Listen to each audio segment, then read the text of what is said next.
Salut à tous, je me retrouve dans une deuxième vidéo sur ma chaîne et j'ai décidé aujourd'hui que ce serait un bilan culturel. Je vais essayer de poster une vidéo tous les vendredis sur cette chaîne YouTube, mais il va falloir que je sois plus assidue. Bon là c'est que le début donc ça va, mais c'est vraiment un objectif que j'ai envie d'essayer de tenir pour essayer d'avoir une certaine régularité et avoir des choses à vous proposer. Et donc aujourd'hui, comme j'ai mentionné, on va commencer par un bilan culturel. C'est-à-dire que je vais vous faire un peu le récapitulatif de tout ce que j'ai regardé, consommé, tout ça au niveau culturel pendant les mois de janvier à avril du coup. Parce que c'est un moment que je voulais le faire et que je le faisais jamais ce bilan culturel, donc ça date un peu tout ce que j'ai commencé à faire. Je vais vous parler de plusieurs catégories, je vais vous parler de mes livres préférés, des podcasts, des films, des séries et de la musique et aussi de quelques chaînes YouTube que j'ai beaucoup appréciées. Moi je sais que j'adore regarder des bilans culturels d'autres personnes et notamment de Clarinette dont je vais vous parler plus tard dans la vidéo. Donc je me suis dit que ça pourrait être intéressant de vous partager mes recommandations de tout ce que j'ai consommé ces derniers mois. Donc du coup je vais commencer par la catégorie livres. S'il y a un seul livre dont je devais parler, c'est absolument La pensée straight de Monique Wittig que j'ai lu en début d'année et qui a vraiment bouleversé pas mal de choses chez moi, que je recommande à toutes mes amies tout le temps et que ça fait 3 mois que je l'ai pas revu parce que je le prête tout le temps à des gens parce que j'ai envie qu'ils le lisent. La pensée straight de Monique Wittig, ça va remettre en cause l'hétérosexualité, mais ça va considérer l'hétérosexualité comme un régime politique qui est fondé sur l'esclavagisation des femmes. C'est la première phrase du livre qui dit ça. Et donc ça va parler notamment de la position spéciale des lesbiennes dans les configurations de notre société. Et c'est vraiment super intéressant. Donc Monique Wittig, c'est une lesbienne radicale qui parle de lesbianisme politique et qui parle de féminisme matérialiste. Et c'est vraiment très intéressant comme livre. Et moi j'ai tellement aimé que je me suis retrouvée à marcher dans ma maison en lisant le livre, en soulignant des passages du texte. Il me semble qu'il y a quelques extraits de ces œuvres qui sont disponibles sur internet en PDF, notamment Le corps lesbien il me semble. Mais voilà, si vous voulez vous initier au féminisme matérialiste, je pense que Wittig c'est vraiment un texte fondateur à lire. Je pense que l'une des critiques à faire à propos de la pensée straight, c'est quand même qu'il n'y a aucune approche intersectionnelle et c'est très universaliste, c'est-à-dire que ça considère toutes les femmes comme faisant partie d'une même classe, alors que il y a vraiment des différences selon si les personnes sont racisées ou non, ou selon la classe sociale des femmes. Donc c'est un peu la critique qu'il y a à faire et les parallèles qu'elle fait entre la condition des femmes et l'esclavage qui sont vraiment limites. Mais je pense que ça reste quand même un des textes fondateurs. Monique Wittig, ça reste quand même un texte à lire. Le seul disclaimer, on va dire, c'est que c'est un texte très académique et très complexe, donc c'est pas forcément le plus facile à lire et le plus facile à comprendre. C'est un texte qui prend du temps. Mais voilà, si vous avez quelques bases en féminisme, je vous le conseille vraiment beaucoup. Le second livre que j'ai lu, c'est un livre que j'ai lu pour ma prépa, qui s'appelle Idées nouvelles pour comprendre le 21e siècle. C'est un livre très intéressant en fait, où ils vont parler du revenu universel, du bitcoin, du féminisme, des théories de genre et tout. Ça parle vraiment de tout. Je trouve que les explications sont bien faites et on a vraiment à chaque fois des auteurs de plusieurs points de vue politiques sur chaque sujet. Et donc il n'y a pas de prise de parti forte et c'est super intéressant à lire, donc je le conseille complètement. Ensuite, une autre découverte que j'ai fait, c'est un livre que je devais lire depuis longtemps qui est le Scum ou le Scum Manifesto de Valérie Solanas. Et l'édition que j'avais, c'était une édition où il y avait une préface de Lorraine Bastide. Laurent Bastide, je pense que c'est Lorraine Bastide, j'ai m'ennuie. Mais du coup, le Scum Manifesto, c'est un acronyme pour dire Society for Cutting Up Men, donc une société où on tuerait tous les hommes. J'ai eu un peu de mal avec ce livre sur certains points parce que en fait il est très essentialisant, c'est-à-dire que on considère que c'est vraiment le mâle biologique, genre comme mâle et femelle je veux dire, le mâle biologique qui est profondément mauvais. Il n'y a pas trop cette notion de socialisation, donc c'est un peu essentialiste. Mais si on se retire de cette vision-là, on peut comprendre à peu près le point du livre, et qui est vraiment Valérie Solanas, elle dit vraiment sérieusement qu'elle voudrait faire une société où il n'y a plus d'hommes du tout. Je pense que c'est un texte qui est quand même intéressant à lire et j'ai vraiment beaucoup aimé la postface de Lorraine Bastide du coup, parce que dans sa postface du coup elle a vraiment une façon de mieux nous faire comprendre qui était Valérie Solanas, pourquoi ce livre il a un réel intérêt, il doit pas être pris à la légère et à la rigolade. Et donc du coup voilà, je pense que c'est un livre à lire. Le seul bémol donc c'est vraiment qu'il faut faire attention à pas tomber dans l'essentialisation, à penser que le fait que les hommes soient problématiques dans notre société c'est une question de biologie et de chromosomes, parce que c'est pas le cas. Alors un autre livre que j'ai lu et que j'ai beaucoup aimé, c'est Le génie lesbien de Alice Alice Coffin. C'est pareil, ça faisait un moment que je devais le lire et je l'ai trouvé super intéressant, vraiment. L'écriture est fluide et très intéressante à lire. Ça parle principalement de la façon dont les lesbiennes et les personnes homosexuelles aussi en général sont représentées dans les médias et surtout comment ils sont pas représentés. Ça parle de cette idée de neutralité journalistique et elle démonte en fait cette idée de neutralité qui empêche souvent des minorités d'écrire à propos d'elles-mêmes. Et il y a aussi une aparté où en fait il y a la phrase choc qu'elle a dit, c'est-à-dire qu'elle, Alice Coffin, ne consomme plus d'œuvres de quelconque genre qui sont faites, produites ou écrites par des hommes. Le dernier passage, moi je le trouve hyper intéressant.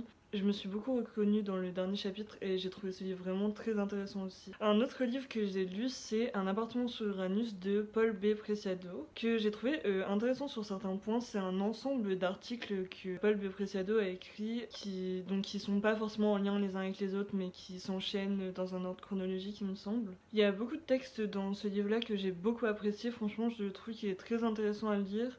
Mais il y a des passages qui sont beaucoup moins intéressants et qui sont pas forcément ce pourquoi j'étais venue, ce pourquoi j'avais pris ce livre.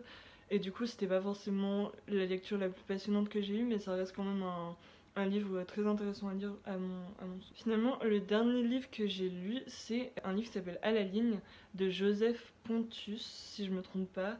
Et c'est un livre que j'ai absolument adoré. Donc À la ligne, ça raconte l'histoire d'un homme qui est intermittent et qui travaille souvent dans des usines du coup et qui va simplement lui tous les soirs écrire ce qui lui est passé par la tête pendant la journée et son train de vie et sa façon de vivre et de voir les choses. Et j'ai trouvé ce livre vraiment passionnant. Moi il m'a pris, je pense que je l'ai lu en 2-3 heures mais d'une seule traite. C'est pas un texte qui prend toute la page, en fait c'est écrit par petites bribes.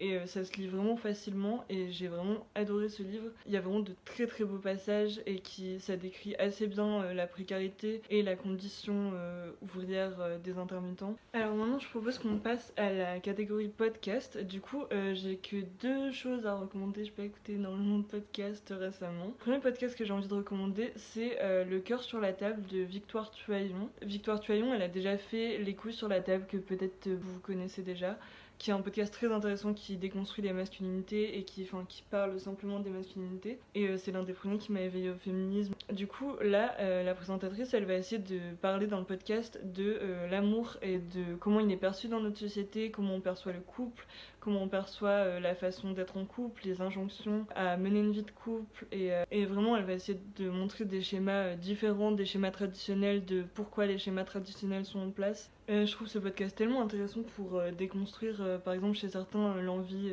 perpétuelle d'être en couple et vraiment la nécessité, la pensée de personnes avec qui on est en couple doit être celle qui nous porte émotionnellement, celle qui accomplit plein de rôles qui peuvent être en fait accomplis par des amis ou par d'autres personnes. Et c'est un podcast qui déconstruit énormément de choses et que je trouve super intéressant vraiment. Alors le deuxième podcast que j'ai envie de recommander, c'est juste un épisode de podcast qui m'a beaucoup touchée. Et c'est Renaud de Toi, qui fait une référence du coup à la chanson Morgane de Toi, et qui est passé sur Arte Podcast, il me semble, qui est en fait un podcast de il me semble que c'est une illustratrice qui s'appelle Claire Fégre, Claire Fégre, je sais pas, qui est sur Twitter et sur Instagram, il me semble. Et du coup, dans le podcast, elle va parler de Renaud, donc le chanteur, qu'elle a énormément aimé et qui a rythmé énormément de moments de sa vie. Mais en fait, elle parle du fait qu'il a changé, du fait qu'il est plus comme avant. Et elle fait plein de parallèles avec sa vie. Et j'ai trouvé juste ce podcast hyper touchant. Et je sais que c'est en grande partie parce que moi, du coup, ma mère, elle m'a fait grandir avec les chansons de Renaud dans la voiture. J'ai trouvé ce podcast très très touchant et j'avais vraiment envie de le mentionner ici. Donc voilà. Alors, on va passer maintenant à la catégorie film. Du coup, j'ai vu pas mal de films. J'avais eu pour projet à la base de regarder les films qui étaient sélectionnés pour les Césars de cette année. Bon, finalement, j'en ai regardé très peu, mais j'en ai quand même regardé quelques-uns. Notamment, j'ai regardé Corpus Christi, qui est un film d'un réalisateur polonais. C'est un film qui parle d'un ancien prisonnier, donc un homme qui sort tout juste de prison et qui doit aller faire un travail dans une petite ville, il me semble. Et il va se retrouver en en fait dans une église et il va se faire passer pour le prêtre de cette église. Et l'église où il va se faire passer par un prêtre, elle se situe dans un village où il s'est passé un drame récemment. Du coup, il va aider les habitants en fait à passer au-dessus de ce drame-là. Et c'est un film que j'ai trouvé très touchant. Vraiment, j'avais jamais regardé de cinéma polonais particulièrement avant. Et j'ai trouvé que le film était très bien fait et très prenant, donc moi j'ai adoré. Ensuite, j'ai regardé 2 documentaires qui étaient prévus pour la César. Donc il y a Adolescente qui me semble a gagné un prix. C'est un documentaire qui va suivre 2 jeunes filles de leurs 13 ans à leurs 18 ans, il me semble. C'est 2 filles qui sont d'une classe sociale assez différente et on va avoir des parcours très différents, mais elles qui vont être toujours amies. Vraiment, j'ai trouvé ce documentaire assez intéressant et bien fait. Et je pense qu'il peut être très intéressant à regarder pour tout le monde. Le second documentaire que j'ai regardé, c'est un documentaire qui s'appelle La Cravate, un espèce d'entretien qui est fait avec un militant du FN qui va raconter un peu son passé avant d'être au FN et notamment un passé d'extrême droite assez horrible. En fait, le documentaire, je pense qu'il essaye d'être un peu sans jugement, qui donne pas vraiment de direction morale. Je sais pas exactement ce que je pense de ce documentaire parce qu'en soi il était très intéressant, donc on voit vraiment les coulisses de sa vie en tant que petit militant du FN et en fait qui montre aussi d'où viennent les militants FN et je pense que c'est important à regarder. Ensuite j'ai aussi regardé des films qui ont été très connus mais que j'avais toujours pas regardé, notamment Parasite. Je pense qu'il n'y a pas besoin de faire beaucoup de compliments à ce film, j'ai absolument adoré. La critique du capitalisme tout simplement qui est faite est très pertinente et très bien faite et c'est un film qui est super agréable à regarder et qui est vraiment captivant. Et d'un autre réalisateur coréen, j'ai aussi regardé The Handmaiden. Il me semble que c'est Mademoiselle Park en français. C'est l'histoire d'amour lesbienne en fait qui commence à la base par donc une famille plutôt pauvre où le fils va essayer de demander en mariage une femme très riche pour obtenir tout l'héritage et qu'il puisse devenir une famille riche. Et pour cela, il va demander à sa petite sœur, du coup, d'aller servir cette dame riche et lui la pousser à sortir avec son frère. Mais au fur et à mesure, la jeune fille va tomber amoureuse de cette femme riche qu'elle doit convaincre d'épouser son frère. C'est un film qui est vraiment...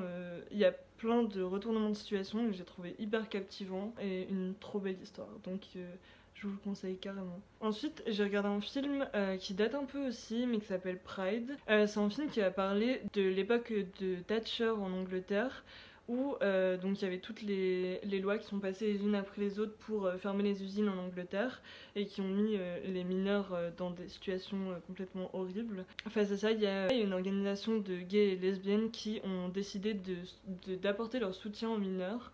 Mais comme on peut se douter, il y avait eu une réticence de la part des mineurs par homophobie d'accepter cette aide des personnes gays. Mais du coup, le film va montrer cette entente en fait qui va finalement être progressivement possible entre ces deux milieux qui semblent assez éloignés de base. Et le film est super joyeux et vraiment passionnant. J'ai vraiment passé un super bon moment en le regardant. Dans les autres films que j'ai regardés pour les Césars, il y avait aussi The Two of Us, qui s'appelle juste Deux en français, qui est une histoire d'amour entre 2 lesbiennes très âgées dont la famille n'est pas au courant qu'elles sont ensemble, mais elles vivent sur le même palier l'une en face de l'autre.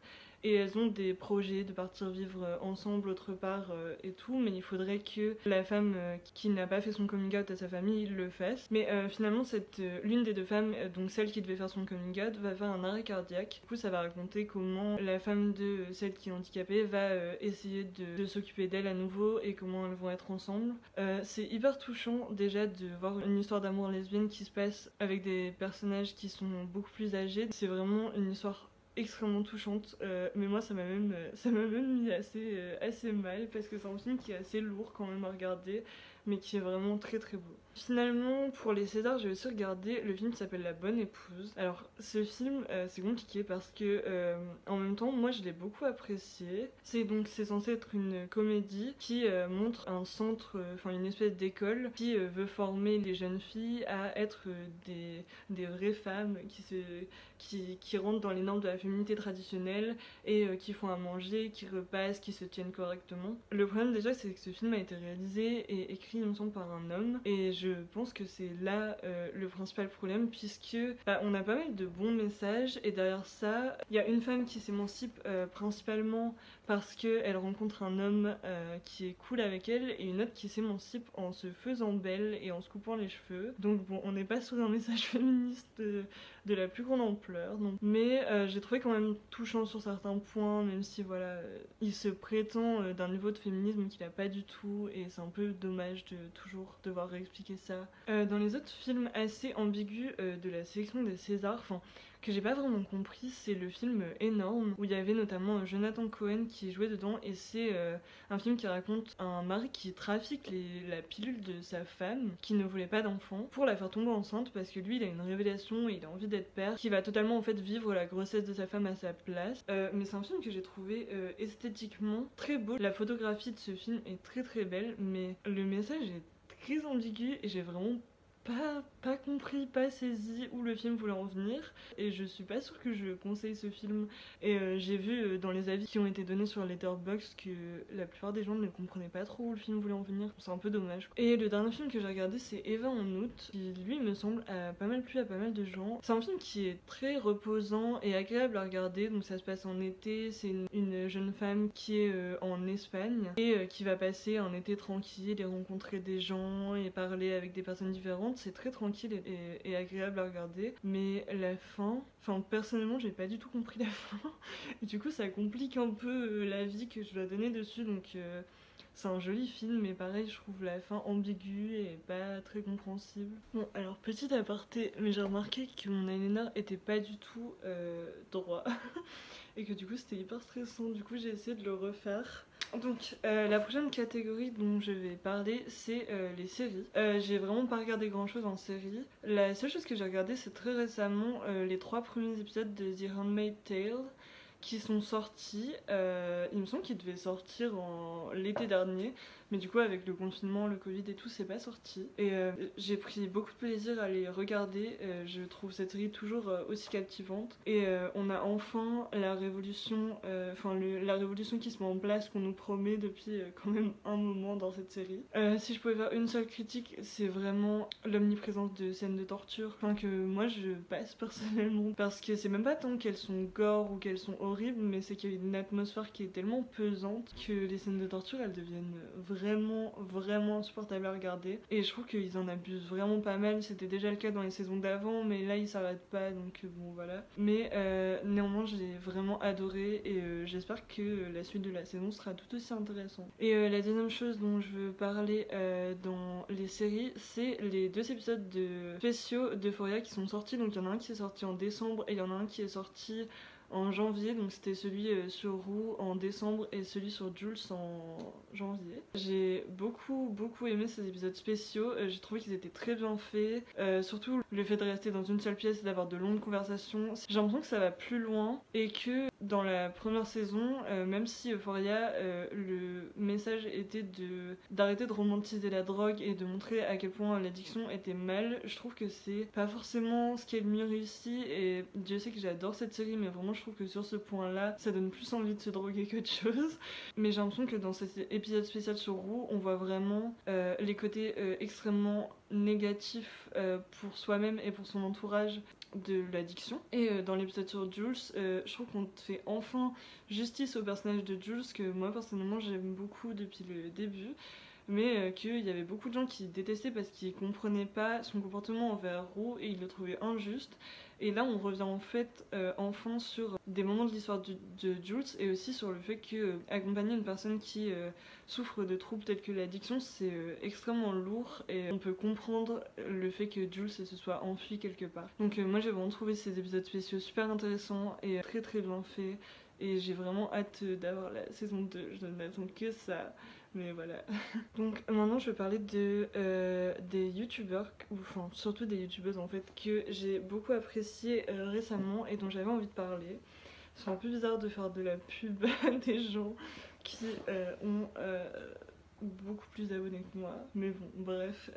Il y a premièrement la youtubeuse Clarinette que j'apprécie énormément, qui fait beaucoup de contenu où elle va parler de féminisme et de sujets de société divers, mais je trouve qu'elle le fait de façon extrêmement claire et super pertinente. Vraiment, il n'y a jamais une vidéo qu'elle fait qui ne me plaît pas. C'est vraiment un contenu qui est hyper divers et très bien fait, très bien construit, très bien structuré. On apprend toujours des choses. Et j'apprécie aussi énormément la suivre sur Twitter parce qu'elle est aussi très intéressante. Et en ce moment, elle parle de plus en plus de féminisme matérialiste aussi et de tous ces sujets qui m'intéressent aussi, donc ça tombe vraiment bien. Et une autre youtubeuse dont j'avais envie de parler, c'était The Golden Grounds. Je pense que c'est ça son nom. C'est une youtubeuse qui parle de mode, mais elle aborde la mode en fait avec plein de thèmes différents. Elle parle notamment de féminisme et de mode, de construction de l'identité, de plein de choses en rapport avec notre apparence. Elle parle beaucoup de Foucault aussi. Sa chaîne est juste super intéressante en fait. Moi je m'étais pas mal désintéressée de la mode et j'avoue que la façon dont elle soulève les enjeux sur sa chaîne, ça rend vraiment les choses super intéressantes et c'est pareil, elle est toujours hyper pertinente. Donc vraiment je vous conseille sa chaîne à fond.